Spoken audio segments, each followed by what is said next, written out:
Pronto? Deu? Aqui Pode ser? é o lugar pra se fortalecer. Olá, turma, tudo bem? Como é que vocês estão? Aqui, deixa eu falar um negócio pra vocês. Você conhece alguém depressivo? E você está passando por essa fase tão terrível?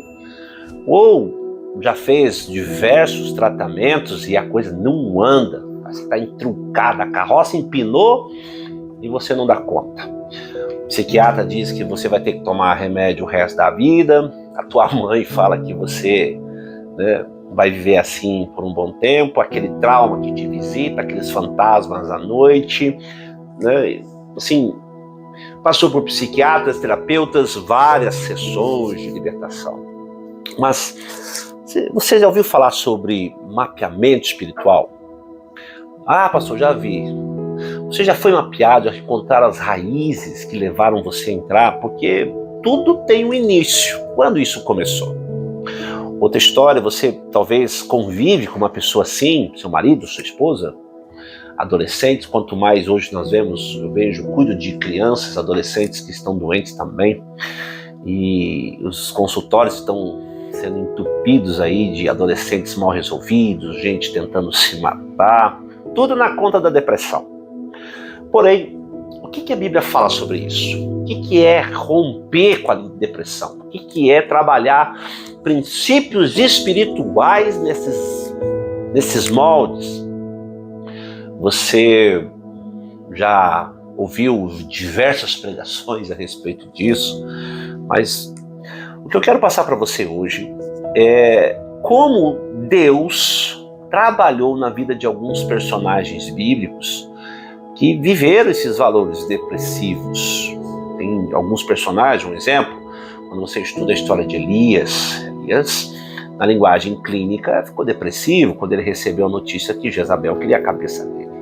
Falou, oh, Jesus, eu quero morrer, não quero mais viver. Frases típicas de pessoas assim. Você não tem mais ânimo para fazer comida, para cuidar dos filhos, para se arrumar, para se vestir. Cristãos, pode, pastor, um cristão ser depressivo? O cristão pode tudo, né? Algumas questões ele não deve.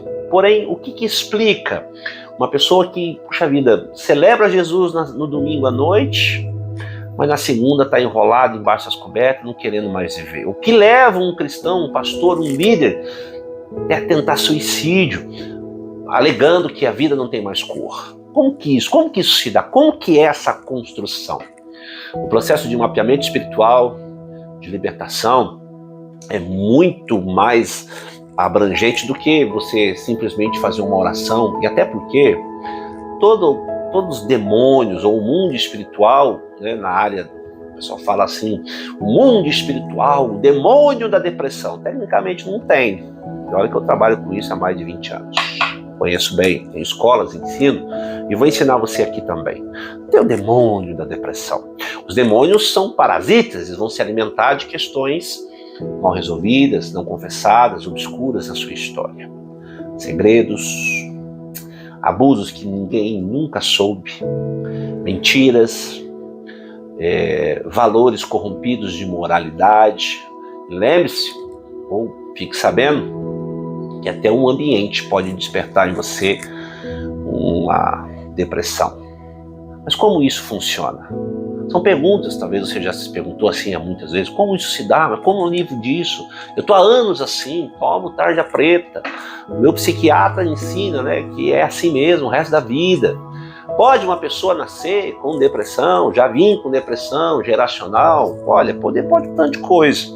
O princípio espiritual estabelecido é a verdade. Ninguém ganha uma guerra contra a verdade. 2 Coríntios 13:8. Mas como isso se dá? Eu separei a história de um personagem bíblico para explicar como que Deus o confrontou e tratou esses valores depressivos. E se você for olhar, realmente o cara estava numa deprê.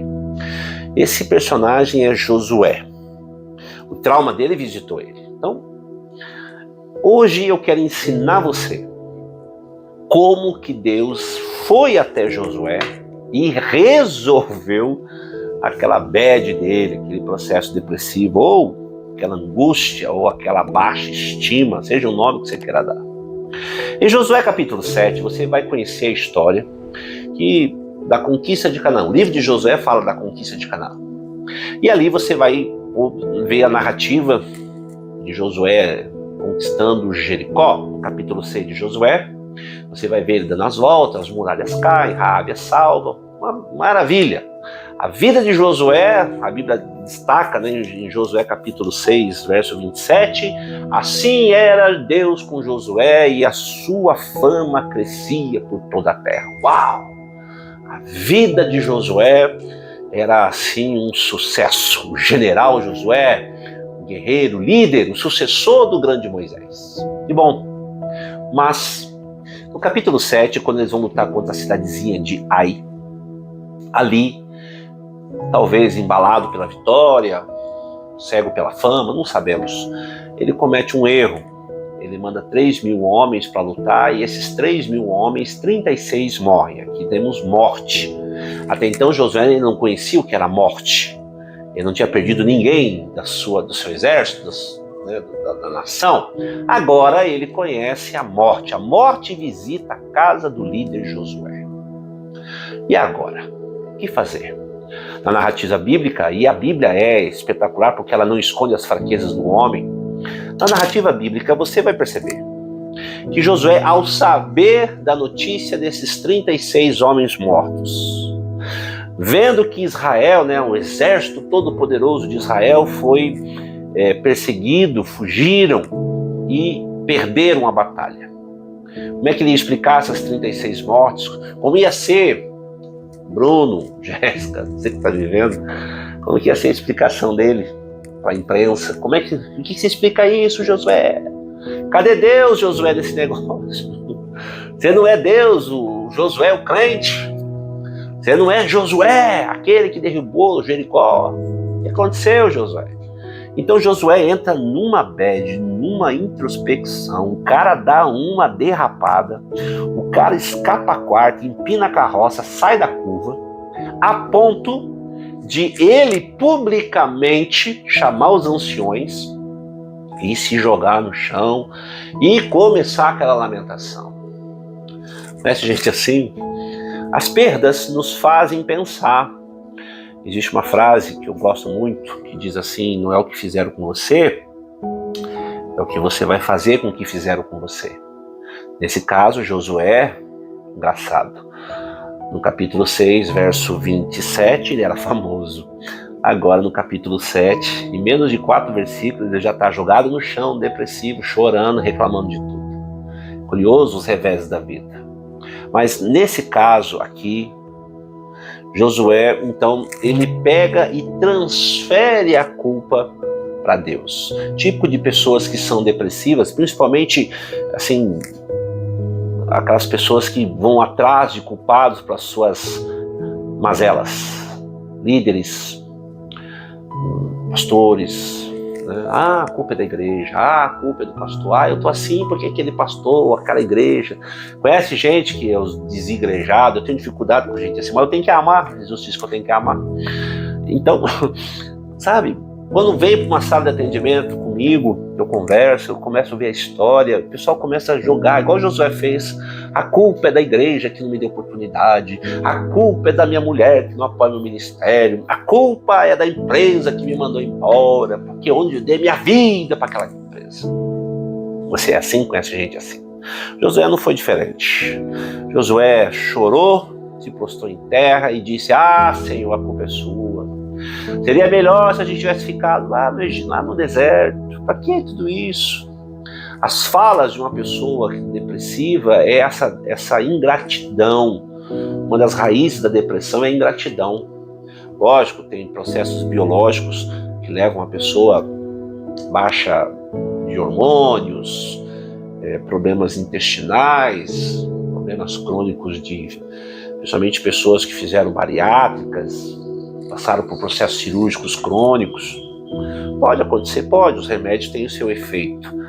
Mas boa parte de todos os depressivos que eu já atendi até hoje, Quando você vai dar aquela peneirada, que você vai cavar, você vai achar princípios morais e espirituais que estão sendo cobrados. Pecados não confessados, abusos não tratados, inverdades, crenças limitantes, traumas que não foram resolvidos de maneira correta. São basicamente mais de 20 raízes que pode levar a um processo depressivo. Josué foi à baixa do exército e ele se desesperou a ponto de ele trazer à memória uma oraçãozinha esquisita, uma lembrança que ele disse, era bom a gente tivesse ficado lá. Parece que eu estou vendo Moisés falando a mesma coisa para Deus quando estão diante do Mar Vermelho. Por que nós vamos morrer aqui, Senhor? Era bom ter ficado lá? Para que tudo isso? Os métodos de Deus são bem diferentes. Preste atenção que esses valores precisam ser tratados e confrontados. Tecnicamente, todo o processo de depressão de uma pessoa precisa, de certa forma, de um enfrentamento. Você enfrentar a passividade, você enfrentar o abusador, você enfrentar o seu passado, você enfrentar você mesmo. E ele chora, ora, a oração dele é canalizando em Deus todos os problemas, até que Deus, então, imagino assim, Deus atendendo Josué, né, o escritório pastoral de Deus. Josué marca uma hora e chega lá, pois não, Josué, o que está acontecendo? Aí perdi 36 soldados, Senhor. Que era bom, olha o que o Senhor fez comigo, para que agarrar nesse tempo, para que ficar desse jeito? Era bom nós tivéssemos ficado lá, para que tanto esforço, para que construir, para que sair, para que ir para o campo, para que ler? Até que Deus olha para ele, escuta toda a oração dele, e Deus o responde, fala assim, ô Josué, deixa eu falar uma coisa para você, levanta daí. Por que você está prostrado? O que aconteceu? Levanta. E Deus responde a Josué. Deus fala assim, Josué, você não me perguntou, mas eu vou responder mesmo assim. Sabe por que a coisa deu ruim? Porque tem erro, pecado, valores espirituais e morais que não foram resolvidos, tem coisa escondida. Curiosamente, demônios podem explorar áreas que não foram tratadas. Sim, trevas é perímetro dos demônios. Satanás é o príncipe das trevas. Mas não existe duas leis. Não existe a lei de Deus e a lei de Satanás. A lei é a mesma. Os valores que não confessa. A Bíblia deixa bem claro, aquele que confessa deixa alcança a misericórdia. Então Deus dá um tranco em Josué. Levanta, não é assim que funciona. Roubaram, furtaram, dissimularam. Fizeram uma bagaceira, avacalharam com o processo todo. E Deus ainda concluiu. Vou dizer uma coisa para você, Josué. Se você não arrumar, você pode até continuar essa tua vidinha, mas eu não vou junto com vocês, não. Eu não ando com esse tipo de pessoa e nem com esse tipo de situação. Lógico, você pode estar questionando. Pastor, não é bem assim que funciona. Pode ser que não seja da maneira a facilidade que eu estou colocando, mas os princípios são os mesmos. Processos depressivos precisam ser enfrentados, mapeados, precisam ser orientados, estabelecidos os valores de Deus. Teve outros personagens que Deus também confrontou, Elias, como eu falei, o próprio Moisés, quando Deus foi até ele, em Deuteronômio capítulo 3, que falar então de Davi, ele diz, né, olha Senhor, o meu pecado me consome enquanto não confessei. Podemos falar de Ana, mãe de Samuel, em 1 Samuel, quando ela chora, ele não tem um filho, alguns entendem que ela estava depressiva. E Jesus passou por isso? Passou. Jesus enfrentou a negativa? Sim, Jesus enfrentou desde o ventre de Maria, e Jesus ouviu uma palavra dizendo, não há lugar. Jesus nem ainda tinha nascido nesse mundo, o mundo já o rejeitava. Jesus tinha, de repente, todos os argumentos ou as desculpas, seja lá o nome que você queira dar, se entrar num processo depressivo, mas a saúde mental de Jesus, a sanidade mental dele nos dá uma lição. Quem é que governa a sua história? Como que eu rompo com esse processo depressivo? Primeiro, o princípio de libertação, enfrentar. Segundo, mapear. Terceiro, confessar. Quarto, você trazer a luz. Quinto, você enfrentar os seus abusadores, você perdoar. O perdão é um princípio poderoso que pode tirar você de uma prisão. Mateus 18 fala disso. Como lidar com os processos depressivos? Que esse vídeo te encontre, faça você pensar. Então eu tenho que confessar, eu tenho que trazer a luz, eu tenho que enfrentar, eu tenho que estabelecer a verdade. Se eu sou um cristão, Pastor, você está dizendo que cristão não fica doente? Não estou dizendo isso. Estou dizendo que se você adoecer é através desses valores, a Bíblia e o cristianismo, a igreja tem processo de cura. Não coloque na igreja, nos seus líderes, no mundo, a culpa do seu estilo de vida. Cuidado com as suas escolhas, porque as suas escolhas podem levar você a um abismo chama outro. E para encerrar essa conversa, Provérbios 4:23, de tudo guarde o coração, porque deles procede as saídas da vida. Muitos personagens poderiam estar sofrendo. Eu gosto de relatar Ruth. Ruth tem um livro só com o nome dela. Ela podia ter todas as razões para ser uma mulher amargurada, penosa, rixosa, custosa, mas ela resolveu seguir o Deus de Noemi. E olha, ela entrou na genealogia do mestre. Que dirá de Tamar, que foi violentada por 2 homens, os filhos de Judá, em Gênesis 38, abusada pelo sogro, e até recebeu a palavra de morte. Mas mesmo assim ela superou. Que dizer então de própria Maria, mãe de Cristo, que poderia também sofrer todos os revés, mas ela enfrentou. E você vai fazer o quê? Tem condições, um processo de libertação, de mapeamento espiritual estabelece esses valores. Deus te abençoe, a gente se vê no próximo vídeo. Um abraço.